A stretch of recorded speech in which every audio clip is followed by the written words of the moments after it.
Let's talk AFCON. Senegal have been stripped of the title. They said they're not giving it back. Do you blame them? Newcastle fans, they got trashed last night. Eddie Howe, is he fighting for his job? And can Liverpool win the Champions League? Let's discuss it. Welcome everyone back to the Denied by the Crossbar podcast. I'm your host Daryl, and I'm here with Nick. My bro, how you doing? Yeah, all good. All All good. good, good. Right, let's get into a few football matters. Let's start with AFCON. This week, AFCON said that they're stripping Senegal of the title. They want the trophy back. They want the money, £10 million prize money back as well. They're saying Morocco obviously win it by default because the Senegal players walked off the pitch, and therefore that declares a 3-0 loss. So what do you think about that, bro? It's a bit harsh, man. It's extremely harsh. I mean, if they was going to do it, it should have been done maybe 2 or 3 days after the game. Not, Exactly. not. What's it now? Is it 4 or 3 months. 5 months after it? It's No, just 3 months. ridiculous. Happened in January. January, right? December, sort of. Yeah, January. Just a disgrace, mate. It really is. I mean, it just shows the officiating in that tournament is just not up to the standards. I'm sure even the Moroccan fans wouldn't even be happy because it's not won out of merit. It's sort of a decision's been made because of X, Y, Z. Players running on the pitch.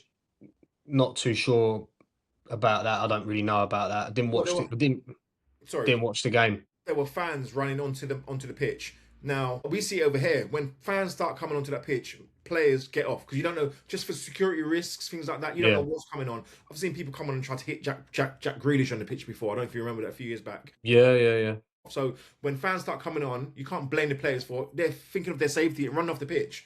You know, there was a lot of problems in that tournament. Obviously, a lot of people thought that Morocco, they were the host nation, they would get a lot of the favoritism, decisions, the draw, and a few things have been pointed out to me. And listen, I watched a little docu thing about it a few weeks back, and they were talking about even the journalists out there wanted Senegal to win because even the journalism, the media, they thought themselves that Morocco were getting the favourable decisions, if you want to put it that way. So a lot of people were backing Senegal because they thought it was just fair.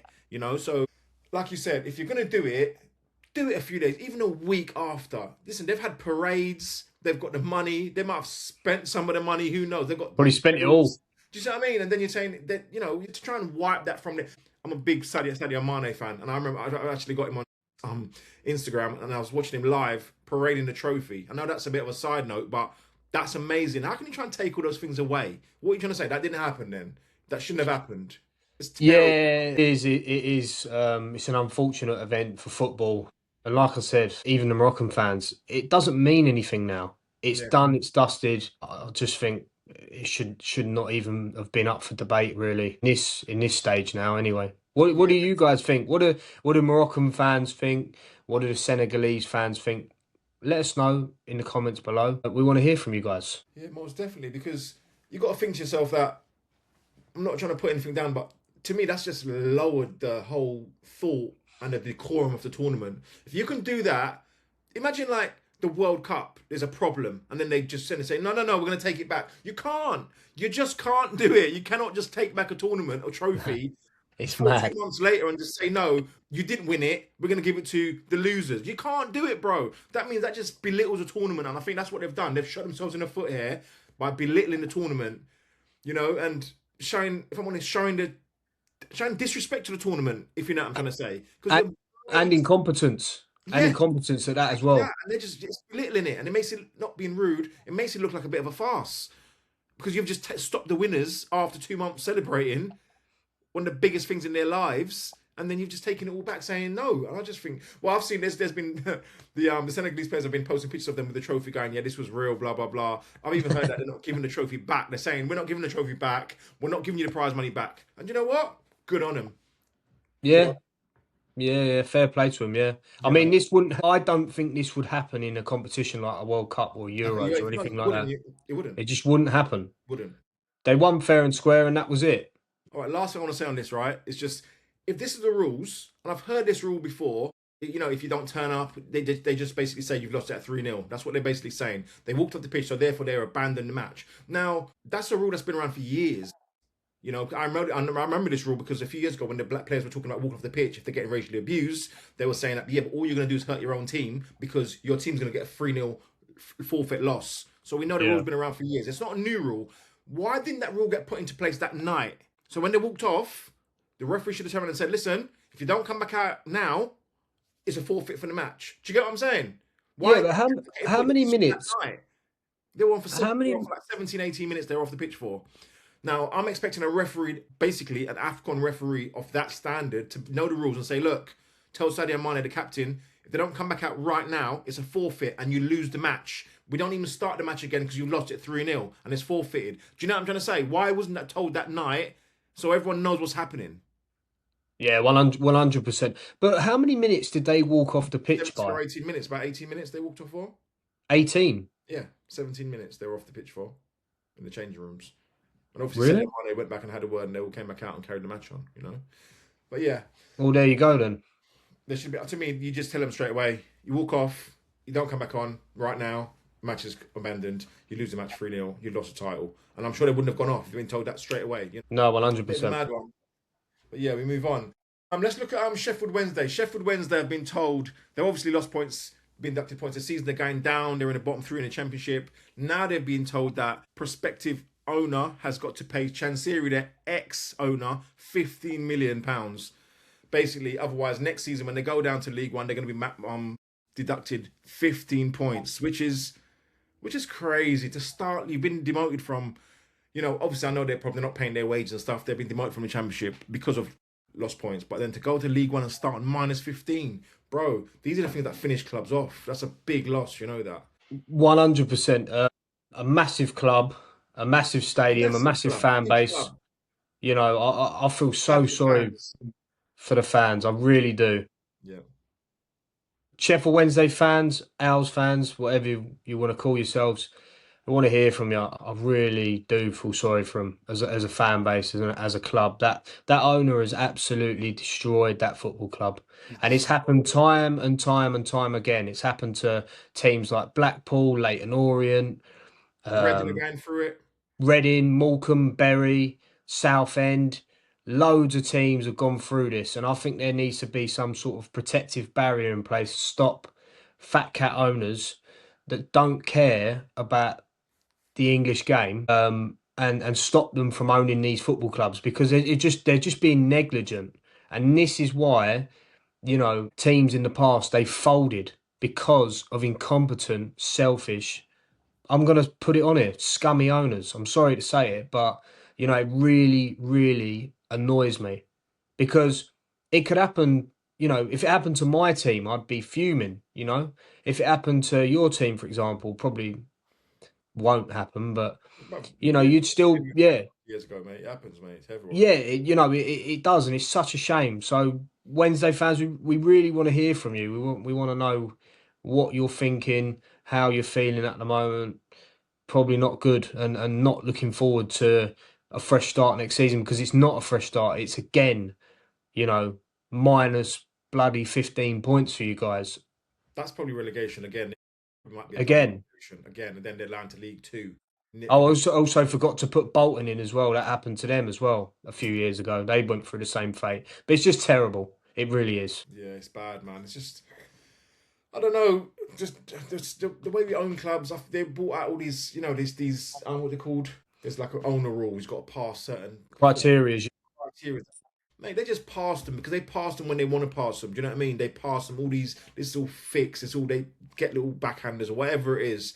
They pass them when they want to pass them. And they get them in, and then they treat the clubs in Britain like this, and it's just horrible. It's just a joke. I remember Blackburn going through a similar thing a few years back as well. So many big clubs, and how do you protect this? The only example I can think of is the Germany example, where you can't own 100% of the club, so it's part fan based. Yeah, yeah. Then you're always going to have that core, that culture at your club, that core fans that are for the team and for the club, not thinking of making money. And in Germany they've got one of them on the board as well. So you can't be just bypassing everyone and making these decisions because you own 50%. It has to be cleared by like a certain part of the fan base or whatever, And I think It's things just, like that are good to introduce those things because people are losing their clubs, bro. it's the same in Ireland as well. There's fan owned clubs in Ireland as well. Bohemians. Right, yeah. Shout out Bohemians. Yeah. they're fan owned as well. Yeah, it's a shame. I remember Sheffield Wednesday. I've been watching football a long time. I remember Sheffield Wednesday in the Premier League, bro. I think they won the Yeah, final members of the Premier League as well. You know, so yeah, it's hard. 92. Yeah, I think it was. Yeah, It's harsh, man. But yeah, Sheffield Wednesday fans, talk to us. Let us know. Are you now scared that this is putting owners off? So you can't even get out of the rut race basically because no one wants to buy because they've got to pay this guy outgoing money to basically to get the club in. And who wants to come out into a club, pay out whatever, and pay off 15 million to go towards him to get him to out? You know what I'm saying? It's just a joke. And yeah, Sheffield Wednesday fans, talk to us, man. Let us know, man. We feel sorry for you. But yeah, hopefully there's a light at the end of the tunnel, man. And someone will just come in. You're a massive club. Someone come with big ambitions. Pay the money off and basically say, let's get back to the Prem, where it's a massive club where they deserve to be. You know, it's a shame they're just dwindling in the lower divisions. Massive shame, you know. But we've got news. We should say, Heimer Helgrimsson. I'm sure you know who he is. Ireland manager has signed a new deal today. Talk to me. yeah. You happy about that? Yeah. I think when he first came in, I think Never heard of a him lot before that. Be honest. lot of us said like, what the actual, why Mm, have we brought this guy in? And for a long period of time, a lot of Ireland fans, and including myself, was just like, this guy's just not going to work because we're not getting the results together. And then we started pulling a few wins together, and players started getting called up that should. He's looking at people that are available for Ireland through ancestry. He's mm. just called up Harvey Val, who plays for QPR, on good form at the moment. I'm quite happy about it. I think it's definitely I think we could definitely qualify, um, depending on how how we play and how we set up against Czech Republic. It Mhm. should be a game that we win, and if we win, we're through to the playoff final, either against Denmark, North Macedonia. It's going to be tough. I'm hoping that we're come June we're in the USA, and we're fighting again. Yeah, most definitely. So I was reading up earlier on him, and they said that this is the first time Ireland have won 5 competitive matches in a row like that in donkeys of years. You know, so obviously he's doing a job. What do you think about the job he's playing, the job he's doing, the football he's playing? What do you reckon? Well, Yeah, let's I put it this think. way: he's on the brink of qualifying for a World Cup, so he's obviously doing a good job. Obviously, do you know what I'm saying? But I'm talking about the style of football, things like that. No, I agree. I mean, he's brought in Troy Parrott Good player, on man. form. Josh Cullen, another London Irish like myself, great player. We've got Queven Kelleher in goal. We've got Nathan Collins at centre back. Jake O'Brien, Seamus Coleman when he's fit, he can play. We've got a Bene. We've got a decent Got team. decent core of players there to work around. You know. Yeah, we just need a natural goal scorer, and I think Troy Parrott can I think be Troy that. Parrott's the one. What I've seen of him, bro. He's doing well. He's ended the season last season as well with you lot. Yeah, and a lot of clubs are looking at him, AC Milan. But I think, you know, don't overhype the player. Don't compare him to Robbie Keane. Don't compare him. Yeah, don't compare him. And they're even thinking about calling up David McGoldrick, to sort of for the squad depth. And I think it'd be a good idea to call him up. I went to a game a few weeks ago, and Barnsley played Leighton Orient, and I was with me Fulham American friends, and I turned around to him for a laugh, and I said, David McGoldrick, he'll score a hat trick today, and he actually he actually did. So, yeah, it's just about getting that core squad together, and hopefully we do it, and hopefully we'll be in the US come June. Ireland fans, want to hear from you. Do you think that we can qualify for the World Cup?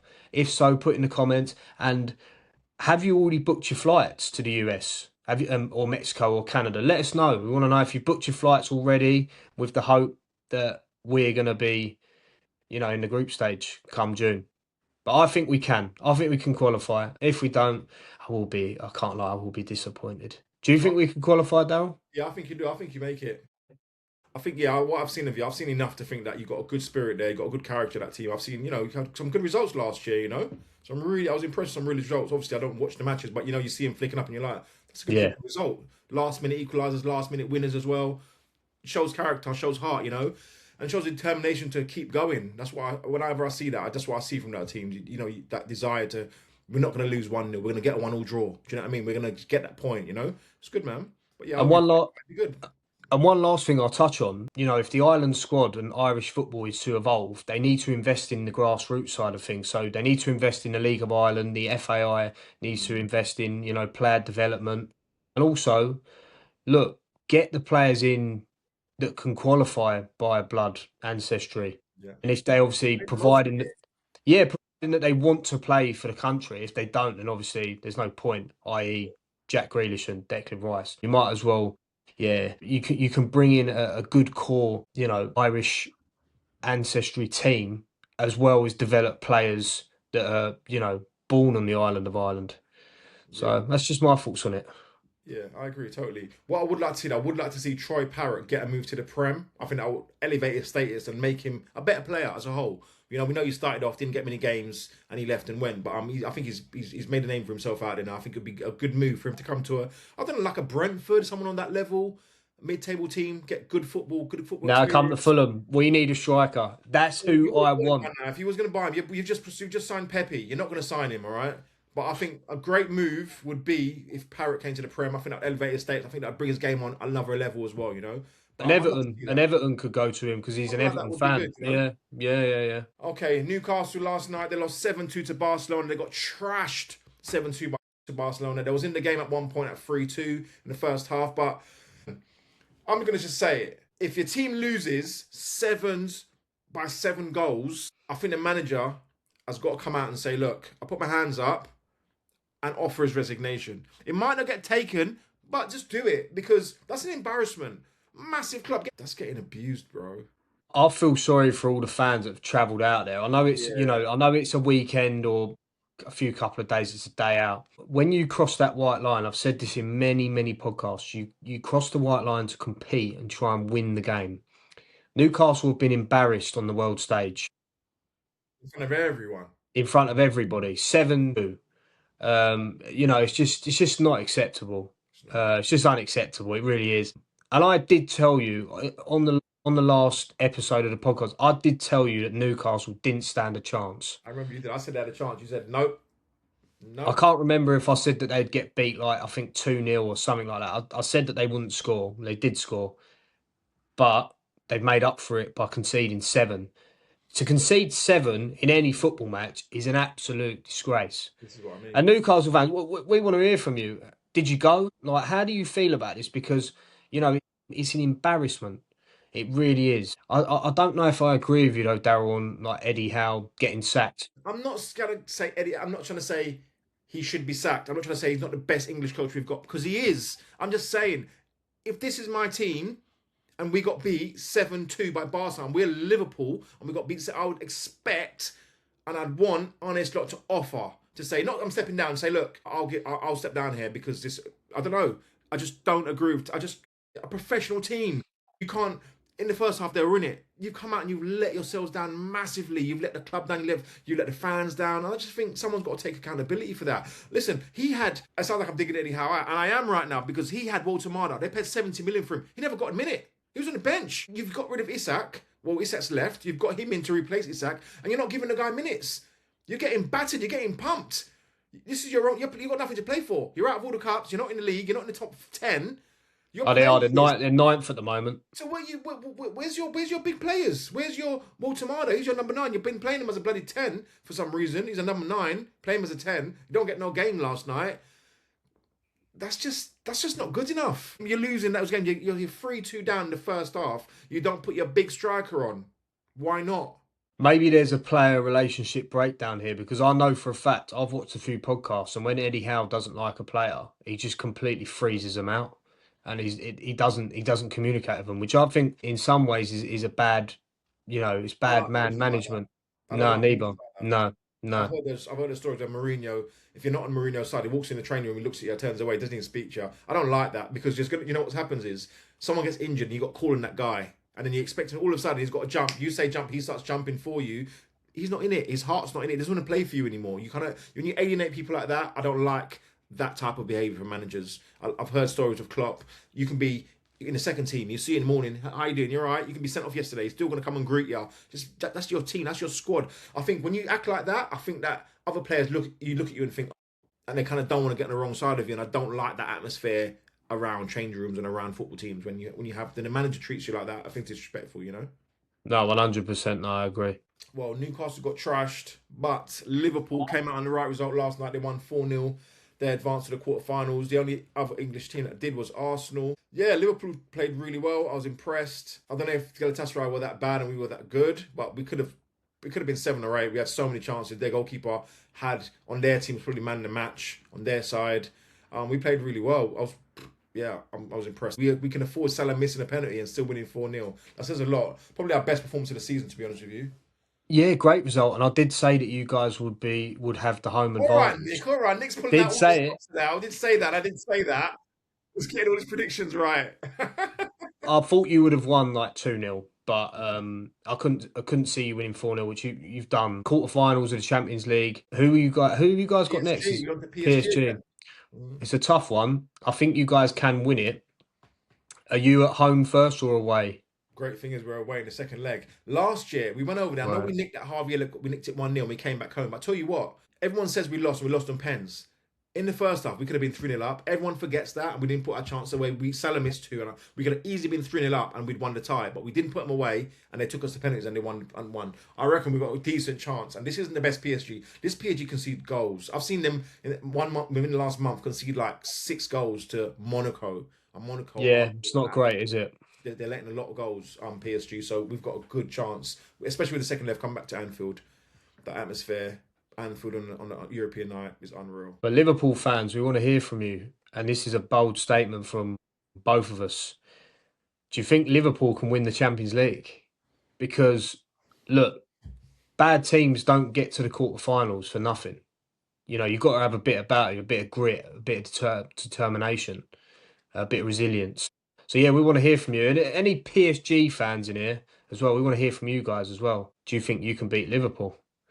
We'll soon find out. What I'd like to hear from a PSG fan is, do they think they can win it back to back? Because they're not playing the best football. They're struggling in their league a little bit. I know they're top, but they're struggling. They've only just gone up there from Lens, dropped a few points recently, but they're not the best PSG. We've seen them letting a lot of goals. Do you think you can win it again? That's the question. Can Enrique win it again? Let us know. Yeah, let us know what you're thinking. Right, guys. Nick, thanks a lot for jumping on that Football Matters, bro. I appreciate it, man. Covering these matters every week. We're loving that. No worries. We've just reached above K, I believe, subscribers. Yes, And we're Thank you, everyone. thanks to everyone that subscribed. Of course, to 3K. It can only be possible with you guys and the support. So we do really appreciate it. Keep subscribing, keep the comments coming, and share the podcast around, guys. Yeah, I second that, guys. Okay, wicked. We will catch you on the next one. Appreciate it, everyone. Thanks. Big up.